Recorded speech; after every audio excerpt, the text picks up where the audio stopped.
Weeks ago I realized I forgot to book an officiant. Our schedule is about to get crazy, but I just start crying.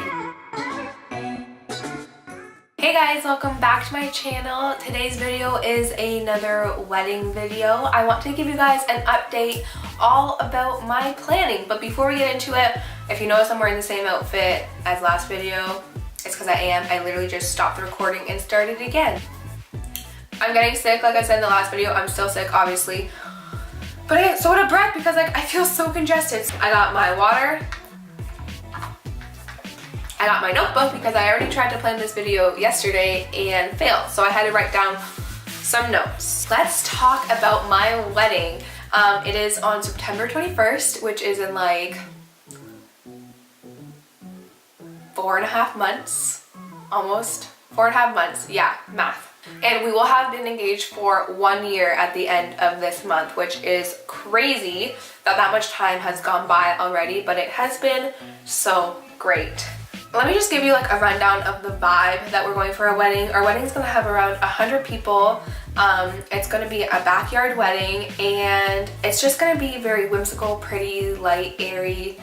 Our colors are like dusty rose and greenery and lots of wood, and hints of gray as well, just to bring out that dusty rose color.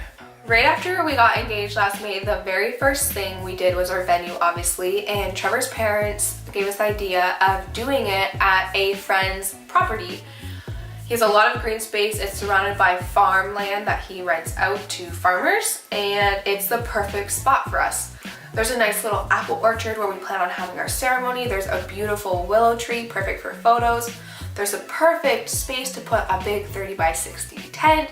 So it really was a no-brainer for us. He has parties out there all the time.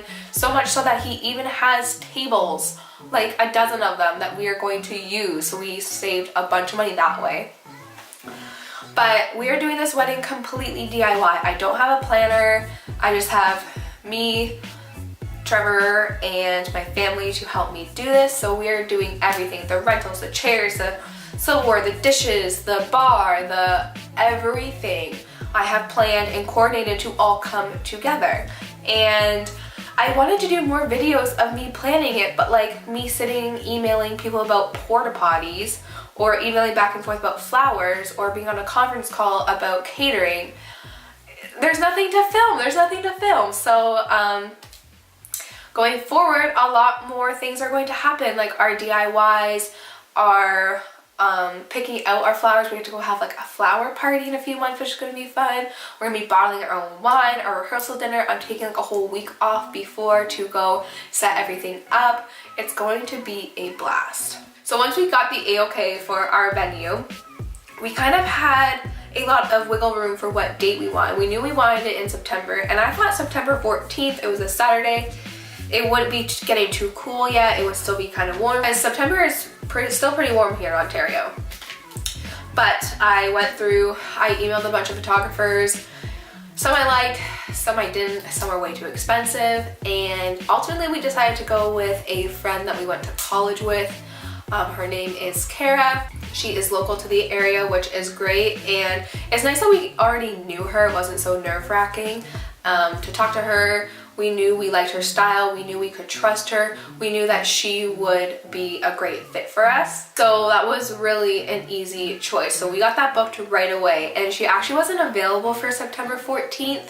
So I kind of like started researching some more, and then I was like, girl, what about the next weekend? And she's like, yep. I was like, put my name down. I want you. We are having you as our wedding photographer. 100,000% yes. So we moved our date for our photographer, and that's just things that you do sometimes. But I am so glad that we had a venue that we could have some wiggle room with, because if we had booked a traditional venue based off of what they already had, we may not have had the best photographer. That is one big plus, that you have a lot more wiggle room with your vendors. Then in the summertime, we also booked our caterer, probably in July. They're like, yeah, you got lots of time, we have openings. I was like, no, like I want to meet with you now. I want to book you. I don't want to have to worry about it. And they're like, all right, crazy lady, we will book with you super early. We'll book with you, we'll meet with you like 14 months in advance. And we got a caterer. We had interviewed a friend that does catering, and then we had Also got a recommendation from a local company that does like poutine and barbecue and smoked meat, and they bring a food truck with poutine for late night, and it's gonna be so good. Nice home cooked meal, corn, mashed potatoes, Caesar salad. This catering company is going above and beyond for us. They're bringing a bar, a bartender, cakes. They're gonna bus our tables and put all of our rentals back in their bins, and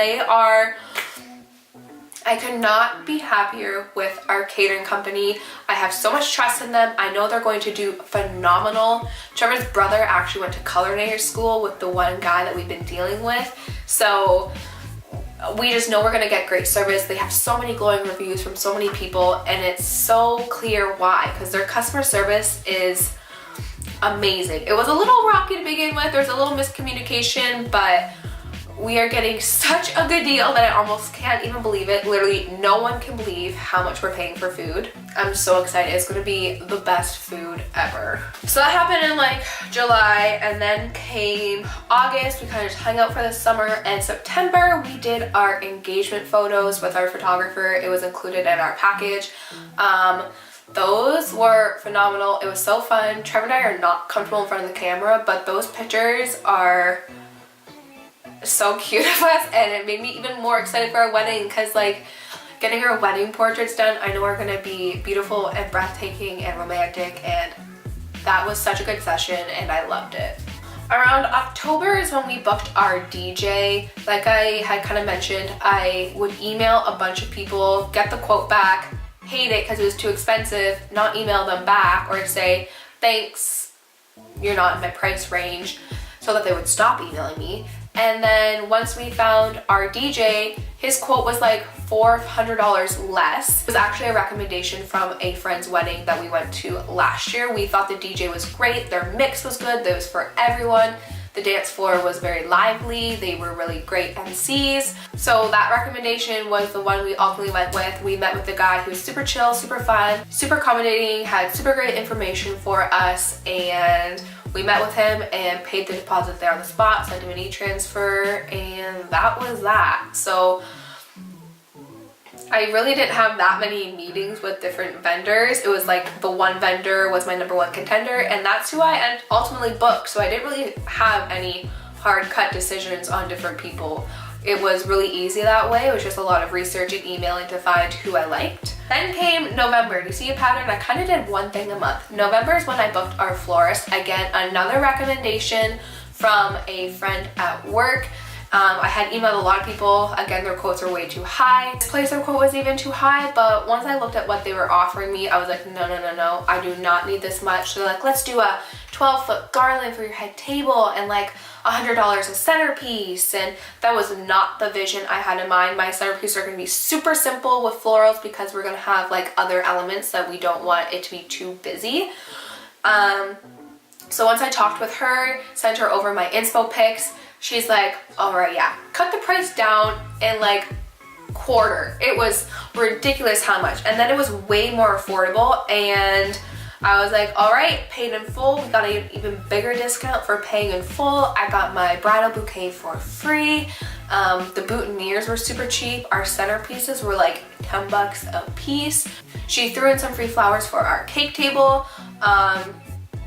Again, another great experience with a florist that I am super excited about.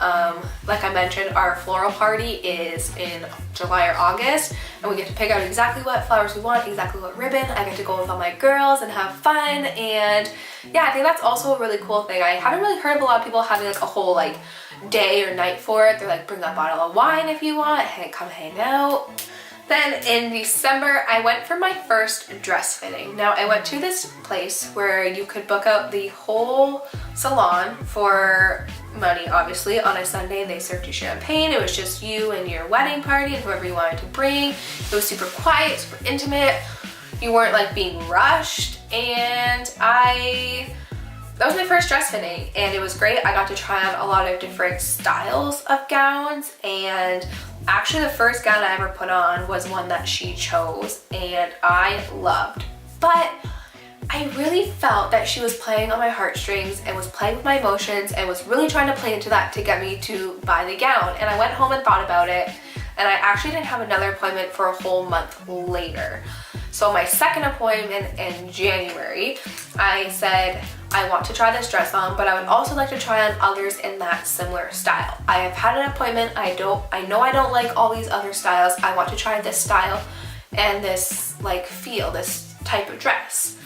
So they pulled a whole bunch for me. I like different bits and pieces of other dresses, but just nothing compared to that very first dress I put on. So I ended up buying that there, and hopefully it's gonna be in this week or next. I don't have it yet, but I'm going to be like Frankensteining it with alterations a little bit to really make it what I want. So I'm really excited to do that and see how it comes out. January is also when we went to go get our bridesmaids dresses. Their dresses are like this mid-tone gray one shoulder, and I was okay with all the girls getting different styles of dresses just because like my niece is a junior bridesmaid, she's 11. One of my bridesmaids is really petite. My sister's a little bit bigger. There's just a lot of different styles and shapes for each girl, and I wanted everyone to be comfortable. So I let them pick. They ended up all liking the same dress, and the great thing is that since it's one shoulder, they can still wear a bra, a convertible bra, and not have to worry about like their boobs falling out, because like my sister's boobs they're pretty big, let's just say it, and not wearing a bra or wearing a strapless bra almost isn't even an option. And I went with gray dresses because the guy suits are gray, and I kind of like how like the gray and gray looks, but also because our ribbon is going to be a dusty rose, the flowers are going to be dusty rose and green and a bit of white, and I really wanted those flowers to stand out against their dresses, and I want to be able to maybe have a few of those photos around my home and be able to match and not like stick out. I thought about doing dusty rose, but I really wanted the rose stuff that we had to really stand out and just be very clean and simple. So that was something I really had a hard time with, is there enough dusty rose in our wedding? Is there enough gray? The color scheme have really got to me a few weeks ago, but ultimately I am super happy that we went with gray dresses. The flowers are gonna look amazing with them, and the dress looks great on everyone. So the rest of January went by, February went by, most of March went by, and we went to go get the boys' suits. Now I was going to film that as well, but it was hectic. All the guys were like asking me questions. We thought we were going in for one thing, and we went there and it wasn't quite what we had thought, but it ended up working out. The guys got gray suits with a dusty rose tie. Trevor's wearing a normal straight tie, and all the boys are wearing bow ties.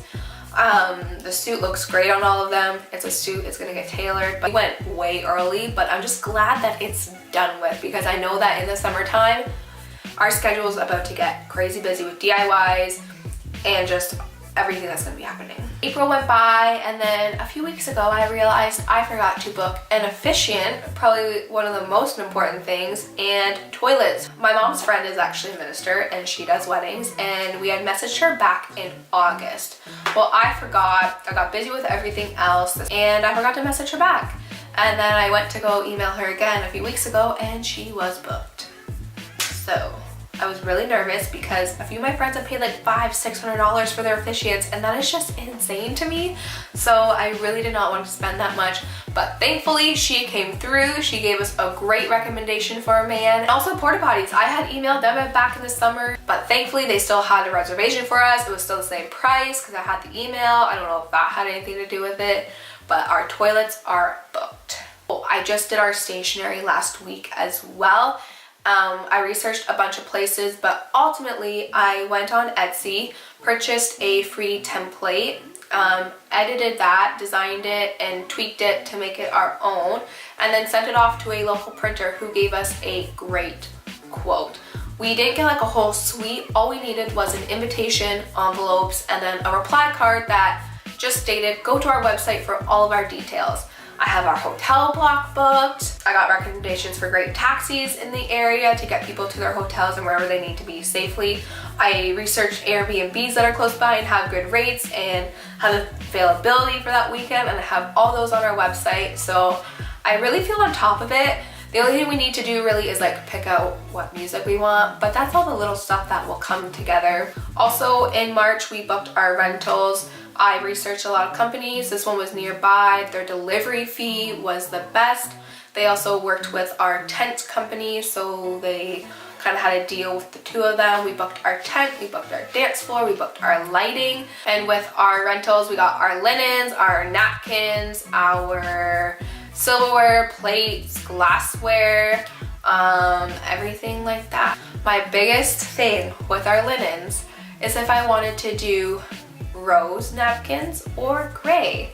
And a few weeks ago, I was still contemplating emailing them and changing it because we could only get white tablecloths, and I didn't know if we were gonna have enough gray in our reception. The flowers were gonna be pink. Some of our candles are pink, not very many. And I just didn't know if we we're gonna have enough gray. But then I decided, who is going to notice if our napkins are gray or pink? Literally no one. After dinner, our caterer is bussing our tables and they're putting all of the rentals back into their bins. The napkins are gonna be gone. They're gonna be there for a picture, which no one will ever see but us. And I really don't think anyone's gonna notice, like I said, if they're pink or gray. No one's gonna notice if there's enough gray. So the color scheme is something I've really stressed about just because I feel like it needs to be perfect. Like, what is rose? What is gray? Is there enough rose? Is there enough gray? Is there too much of one? Like, literally, weddings make you stress about crazy things, and I think I've held it together pretty well so far. That's like the one big thing that I've stressed about is like the color scheme. I love it, but it's like, is there enough gray? I had a dream that all my rentals were hot pink. This has been another rambly sit down video from my bedroom with me, but I hope you liked the wedding chat. Like, I really am happy that I did things early. I did things one at a time as they came. I kind of did like a thing a month, took it slow, but also was on top of it. I knew what I wanted from the beginning, so it made it really easy to make my vendor choices. And I'm so happy with all my vendors, and I'm so excited to get married. I've been listening to like songs for our first dance and I bawl. I just start crying because I'm so excited. I hope you guys liked this video. Make sure to subscribe so that you don't miss all of our fun wedding vlogs, and I'll see you guys in my next video.